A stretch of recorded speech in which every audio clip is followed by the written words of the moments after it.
అందరికీ నమస్కారం.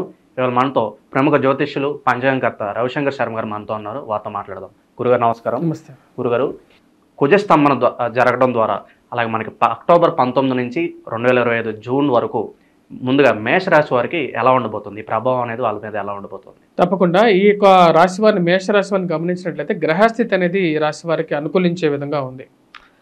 ధనస్థానంలో వచ్చేటప్పటికి గురువు బలమైనటువంటి స్థానంలో ఉన్నాడు అన్నమాట. మరియు అదేవిధంగా తృతీయంలో వచ్చేటప్పటికి కుజుడు అక్టోబర్ 19వ తారీఖు వరకు కుజుడు మంచి స్థానంలో ఉన్నాడు. అది వృత్తిరీత్యా వ్యాపార రీత్యా కూడా అనుకూలమైనటువంటి ఫలితాలు ఇవ్వగలుగుతుంది. కుజుడు అక్టోబర్ 19వ తారీఖున మనం చూసినట్టే నీచత్వం పడుతున్నాడు. కర్కాటకంలో నీచత్వం పడుతున్నాడు. కర్కాటకంలో ఎప్పుడైతే నీచత్వం పడుతున్నాడో అప్పుడు దాని యొక్క ప్రభావం అనేది వీరికి కొంచెం వ్యతిరేకంగానే ఉంటుంది. ముఖ్యంగా సెల్ఫ్ డ్రైవింగ్ విషయంలో కొన్ని జాగ్రత్తలు తీసుకోవాలి. దాని తర్వాత తల్లిగారి ఆరోగ్య సంబంధితమైన విషయాల్లోనూ, ముఖ్యంగా గృహవాహన కొనుగోలు సంబంధితమైన విషయాల్లోనూ, ల్యాండ్ కొనాలి కానీ లేకపోతే ఎవరైనా మాటలు నమ్మి ఏదైనా సరే ఒక పని చేసేటప్పుడు వాళ్ళని నమ్మి సంతకాలు పెట్టడం కానీ లేకపోతే ఏదైనా హామీ సంతకాలు అంటారు కదా, హామీ సంతకాలు పెట్టేటప్పుడు జాగ్రత్తగా ఉండాలి. మోసపోయే అవకాశాలు ఎందుకంటే కుజుడు సరైనటువంటి స్థితిలో కుజుడు నీచత్వం పడుతున్నాడు. ప్లస్ ఆరోగ్యపరంగా కూడా జాగ్రత్తగా ఉండాలి. ఎందుకంటే ఈ రాశ్యాధిపతి కుజుడు ఈ యొక్క రాశి వారికి నీచత్వం పడుతున్నాడు. అది ఎప్పుడు అక్టోబర్ 19 నుండి వీరికి స్టార్ట్ అవుతుంది అన్నమాట. ఈ యొక్క రాశి వారికి వచ్చేటప్పటికి డిసెంబర్ 5వ తారీఖున వక్రత్వం స్టార్ట్ అవుతుంది. కుజుడు యొక్క వక్రత్వం అనేది డిసెంబర్ 7వ తారీఖున స్టార్ట్ అయ్యి మళ్ళీ ఈ యొక్క స్థితి వచ్చేటప్పటికి మళ్ళీ మారుతున్నది. జనవరి 21వ తారీఖు డిసెంబర్ 7వ తారీఖు నుంచి జనవరి 21వ తారీఖున వచ్చినప్పటికీ మళ్ళీ తిరిగి మిథునంలోకి కర్కాటకంలో ఉన్నటువంటి కుజుడు మళ్ళీ తిరిగి వస్తున్నాడు. ఇక్కడికి మిథునంలోకి వస్తున్నాడు. మళ్ళీ అనుకూలమైనటువంటి ఫలితాలు వస్తాయి. అంటే మధ్యలో ఉన్నటువంటి పీరియడ్ ఏదైతే ఉందో అక్టోబర్ నుంచి జనవరి 21వ తారీఖు వరకు కొంచెం ప్రభావం అనేది వీరి మీద ఉంటుంది. కొంచెం ఎలా అంటే ఇలాంటి మోసపూరితమైనటువంటి మాటలకి కొంచెం దూరంగా ఉండటం, వైవాహిక జీవితంలో కానీ కొన్ని జాగ్రత్తలు తీసుకోవడం అనేది ముఖ్యం ఈ యొక్క పీరియడ్ అక్టోబర్, నవంబర్, డిసెంబర్. కానీ శాస్త్రంలో ఇంకో విషయం కూడా చెప్పడం జరిగింది. ఎప్పుడైతే వక్రత్వం కలిగినటువంటి స్టార్ట్ అవుతుందో అంటే డిసెంబర్లో జరిగేటువంటి వక్రత్వ ఫలం అనేది ఏదైతే ఉందో అది చాలా క్రిటికల్ అన్నమాట. అంటే డిసెంబర్ 7వ తారీఖున కుజస్తంభన అనేది యాక్చువల్గా డిసెంబర్ 7వ తారీఖు నుంచి దాని యొక్క ఫలితం అనేది ఎక్కువగా ఉంటుంది. దాన్నే కూడా ఎక్కువగా వచ్చినప్పటికీ కుజస్తంభనం కూడా పిలుస్తూ ఉంటారు. కుజ మాందాబ్దం అని కూడా అంటూ ఉంటారు అన్నమాట. అంటే మందగమనంలో జరిగేటువంటి ఫలితం అన్నమాట. ఎప్పుడైతే కుజుడు వక్రత్వం పొందుతాడో అప్పుడు పూర్వ రాశిలో ఉన్నటువంటి ఫలితాన్ని వస్తుందన్నమాట. అంటే పూర్వ రాశిలో ఉన్నటువంటి ఫలితం అంటే ఇంప్రూవ్మెంట్ అన్నమాట. అంటే అక్టోబర్ నుంచి డిసెంబర్ వరకు ఏవైతే కోల్పోయారో వీళ్ళు, ఏదైతే కొన్ని ఇష్యూస్ జరిగాయో వాళ్ళ లైఫ్లో కానీ కుజుడు అవన్నీ మళ్ళీ ప్రసాదించగలుగుతాడు. అంటే డిసెంబర్ 7వ తారీఖు నుంచి వీరికి మళ్ళీ గుడ్ టైం అనేది స్టార్ట్ అవుతుంది. డిసెంబర్ 7వ తారీఖు నుంచి వృత్తిరీత్యా వ్యాపార రీత్యా అనుకూలంగా ఉంటుంది. అనుకున్న పనులు అనుకున్న సమయానికి చేయటం కూడా జరుగుతుంది. కానీ అక్టోబర్ నుంచి 19 నుంచి డిసెంబర్ వరకు 5-7వ తారీఖు వరకు మటుకు జాగ్రత్త అనేది అవసరం. ఎప్పుడైతే మిథునంలో నుంచి మళ్ళీ పురోగమనంలోకి వెళ్తుందో ఈ రాశిలోకి మళ్ళీ చతుర్థంలోకి రావడం జరుగుతుంది. ఫిబ్రవరిలో వచ్చినప్పటికి 24వ తారీఖు పురోగమనం స్టార్ట్ అవుతుంది. ఏప్రిల్ 3వ తారీఖున వచ్చినప్పటికి కర్కాటక రాశిలోకి ప్రవేశిస్తాడు మళ్ళీ కుజుడు. ఏప్రిల్ 3వ తారీఖున తర్వాత వచ్చేటప్పటికి మళ్ళీ కొంచెం జాగ్రత్తలు అనేది అవసరం. అంటే ఏప్రిల్ 3వ తారీఖు నుంచి మళ్ళీ టైం బాగోదు. సో ఈ పీరియడ్స్ ఏవైతే ఉన్నాయో ఇవి చాలా ఇంపార్టెంట్. అంటే ఏప్రిల్ 3వ తారీఖు నుంచి తర్వాత బాగోదు. గురుగారు, ఈ కుజస్తంభన ఈ ప్రభావం వల్ల మరి విద్యార్థులకు ఎలా ఉండబోతుంది ఈ రాశి వారికి? విద్యార్థులకు అనుకూలమైనటువంటి కాలంగానే చెప్పొచ్చు. విద్యార్థులకు ఎప్పుడు టైం బాగుంటుంది. గురువు యొక్క కృప అనేది విద్యార్థులకు ముఖ్యం. అదేవిధంగా ఈ రాశి వారికి వచ్చేటప్పటికి నేను చెప్పినటువంటి కాలం అంటే మిథునంలో కుజుడు ఉన్నటువంటి కాలం అన్నమాట. అంటే స్పెసిఫిక్ డేట్స్ కూడా చెప్పడం జరిగింది. కుజుడు మిథునంలో ఉండేటువంటి కాలం అనేది వీరికి బాగా యోగిస్తుంది. అంటే వీరికి కరెక్ట్గా చెప్పాలంటే డిసెంబర్ 7వ తారీఖున ఎప్పుడైతే వక్రత్వం స్టార్ట్ అవుతుందో అప్పటి నుంచి ఈ రాశి వారికి అనుకూల కాలం ఎక్కువగా ఉంటుంది.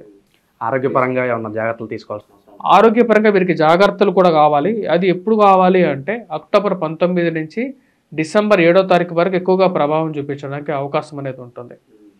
డిసెంబర్ 7వ తారీఖు నుంచి మళ్ళీ తిరిగి ఎప్పుడైతే ఈ రాశిలోకి మళ్ళీ తిరిగి అదే స్థానంలోకి వస్తాడో పూర్వరాశి ఫలితమే ఇస్తుందని చెప్పి శాస్త్రం చెప్పింది. కాబట్టి ఆ టైంలో కొంచెం బెటర్ రికవరీ అనేది ఉంటుంది రాశి వారికి.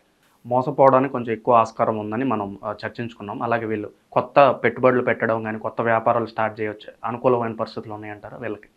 కొత్త వ్యాపారాలంటే కూడా ఈ రాశి వారికి వచ్చేటప్పటికి ఇప్పుడున్న గురుస్థానం అనేది చాలా అనుకూలంగా ఉంది. అదేవిధంగా కేతువు యొక్క ప్రభావం అనేది మంచి స్థానంలో ఉన్నాడు. ఈ రాశి వారికి 2024 ఏప్రిల్ లోపల వీరు ఏదైనా 2025 ఏప్రిల్ లోపల ఏదైనా చేయాలనుకుంటే అది అనుకూలమైనటువంటి ఫలితాలు వస్తుంది. కుజ మాందాబ్దం అలాగే కుజ మందగమనం ఏదైతే జరుగుతున్నదో slow movement of Mars planet అన్నమాట. ఈ కుజుడు యొక్క స్లో మూవ్మెంట్ అనేది వీరికి అనుకూలమైనటువంటి ఫలితాలు ఇస్తుంది. కొన్ని స్థానాల్లో కొన్ని సమయాల్లో ఇస్తుంది అన్నమాట. అంటే మన ఇప్పుడు డిసెంబర్లో వీరికి బాగుంటుంది, జనవరిలో బాగుంటుంది, ఫిబ్రవరిలో బాగుంటుంది. కానీ అక్టోబర్ టు డిసెంబర్ బాగోదు. ఆ పీరియడ్ టైంని వీరు కరెక్ట్గా యూటిలైజ్ చేసుకోగలగాలి. మళ్ళీ వీరికి బాగాలేని పీరియడ్ వచ్చేటప్పటికి మనం చూసినట్టయితే ఏప్రిల్లో బాగోదు. జనవరి ఫిబ్రవరి బాగానే ఉంటుంది. ఎప్పుడైతే ఏప్రిల్ 3వ తారీఖున కర్కాటకంలోకి ప్రవేశిస్తాడో కుజుడు ఆ టైంలో మళ్ళీ బాగోదు. సో ఈ పీరియడ్స్ తర్వాత అంటే ఏప్రిల్ నుంచి జూన్ 7వ తారీఖు వరకు మళ్ళీ బాగోదు. అప్పుల బాధ తొలగిపోయి వీళ్ళు ఆర్థికంగా బలపడే అవకాశం ఏమైనా కనిపిస్తుంది అంటారు? అప్పుల బాధలకి ముందుగా వచ్చేటప్పటికి అప్పులు అవ్వటానికి కారకం రేపు రాబోతున్నటువంటి గ్రహస్థితి అక్టోబర్ నుంచి డిసెంబర్ వరకు. అక్టోబర్ నుంచి డిసెంబర్ వరకు వీరు డిసెంబర్ 7వ తారీఖు వరకు వీళ్ళు జాగ్రత్తగా ఉండాలి. ఆ టైంలో ఎటువంటి భారీ అప్పులు చేయకుండా వీరు ముందుకు వెళ్ళగలిగితే దానిలో సక్సెస్ఫుల్ అవ్వగలుగుతారు. వివాహ సంబంధ ప్రయత్నాలు ఫలించే అవకాశం ఉంది అంటారు ఈ రాశి వారికి? వివాహ ప్రయత్నాల్లో మేషరాశి వారికి వివాహం చేసుకోవడానికి ఈ సంవత్సరం బెస్ట్ టైం. ఎందుకంటే గురువు మంచి స్థానంలో ఉన్నాడు, ఇది యోగాన్ని ఇస్తుంది. సో దాని ప్రకారంగా వీరు వివాహానికి చేసుకోవడానికి మంచి పీరియడ్ ఇది. ప్లస్ వివాహం చేసుకుంటూకి సంతాన యోగం కూడా ఈ సంవత్సరం ఉంది వీరికి. ఎందుకంటే గురువు మంచి స్థానంలో ఉన్నప్పుడు కుటుంబ వృద్ధి జరుగుతుంది. కుటుంబ వృద్ధి అంటే ఏంటి? ఇంట్లో ఇంకొకరికి ఫైనాన్షియల్గా ఒకరికి ఉద్యోగం రావటం, మరి అదేవిధంగా ఒకరు సంతానం పెరగటం, ఇల్లు పెరగటం, అది కుటుంబ వృద్ధి. బంగారం కానీ ఏదన్నా వాహనం కానీ గృహప్రవేశాలు కానీ చేసుకునే ఆస్కారం ఉందంటారు ఈ రాశి వారు? ఈ రాశి వారికి గృహ కొనుగోలు, వాహన కొనుగోలు సంబంధితమైన విషయాల్లో కూడా అనుకూలంగా ఉంటుంది. ముఖ్యంగా ఈ యొక్క కుజమాందాబ్దంలో సమయంలో వచ్చేటప్పటికి సమయాన్ని కరెక్ట్గా యూటిలైజ్ చేసుకోండి. మీరు గమనించినట్లయితే అక్టోబర్ టు డిసెంబర్లో జాగ్రత్తగా ఉండాలి ఆరోగ్యపరంగా. మరి అదేవిధంగా గృహం కానీ ఏదైనా కొనుక్కోవాలనుకున్నా సరే డిసెంబర్ తర్వాత అది కంపల్సరీగా వాళ్ళకి మనసులో ఉన్నటువంటి కోరిక ఏదైతే ఉందో అనేది నెరవేరుతుంది. ఎప్పుడైతే వక్రత్వం స్టార్ట్ అవుతుందో అంటే డిసెంబర్లో వక్రత్వం ఎప్పుడైతే స్టార్ట్ అవుతుందో డిసెంబర్ 7వ తారీఖున తర్వాత నుంచి వీరికి బాగానే ఉంటుంది. ఈ రాశి వారి గురుగారు వైవాహిక జీవితం అనేది ఎలా ఉండబోతుంది? మేషరాశి వారికి వైవాహిక జీవితంలో కొన్ని ఇబ్బందులు అనేవి ఉంటాయి. కాకపోతే ఈ సంవత్సరం అంతగా లేవు. కుటుంబ జీవితంలో సానుకూలంగానే ఉంటుంది ఈ సంవత్సరం. ఎందుకంటే గురువు మంచి స్థానంలో ఉన్నాడు కాబట్టి ప్రశాంతంగా ఉంటారు. పరిహారాల గురించి మనం మాట్లాడితే ముఖ్యంగా కుజ మందగమనం అని చెప్పి కూడా అనొచ్చు మనం దీన్ని. ఎప్పుడు వీళ్ళకి స్టార్ట్ అవుతుంది అక్టోబర్ 19 నుంచి డిసెంబర్ 7వ తారీఖు వరకు కుజుడి యొక్క కర్కాటక రాశి ప్రవేశం ఉంది. కుజుడు కర్కాటక రాశి ప్రవేశంలో వచ్చినప్పుడు కంపల్సరీగా వీరు సుబ్రహ్మణ్యేశ్వర స్వామి ఆరాధన, హనుమంతుడిని పూజించడం, హనుమంతుడి తిలకాన్ని ధరించడం, లేకపోతే ఆకు పూజ చేయించుకోవడం అనేది సింపుల్ రెమెడీస్ అన్నమాట. వీటన్నిటితో పాటు ఇంకా ఏమైనా చేయాలంటే శివుడికి అభిషేకం చేసేటప్పుడు ముఖ్యంగా వచ్చేటప్పటికి కందులు ఉంటాయి కదా, ఆ కందులతో చేసినటువంటి ఏదైనా మీరు పాలలో కానీ ఎక్కడ కలిపి శివుడికి అభిషేకం చేయొచ్చు. లేకపోతే ఆ కందులతో చేసినటువంటి ఏదైనా పదార్థం ఏదైనా ఉంటుందో అది శివాలయంలో పంచిపెట్టడం కానీ వాటితో ఏదైనా ఒక పిండి వంటకం చేసేసి దేవుడికి నివేదన చేసేసి అక్కడ పంచిపెట్టచ్చు. ఇలాంటివి చేయండి. దాని తర్వాత ఇది హనుమంతుడి దేవాలయంలో కూడా చేయొచ్చు. సింధూరాన్ని ధరించవచ్చు. ప్రతి మంగళవారం కూడా సింధూరాన్ని ధరించినట్లయితే ఆ యొక్క కుజుడి యొక్క ఇది మీకు పొందగలుగుతారు, శుభం కలుగుతుంది. కుజస్తంభన జరగడం ద్వారా మేషరాశి వారికి ఎలాంటి ఫలితాలు ఉంటాయి, అలాగే వీరు చేసుకోవాల్సిన పరిహారాలు తెలియజేసినందుకు ధన్యవాదాలు గురు.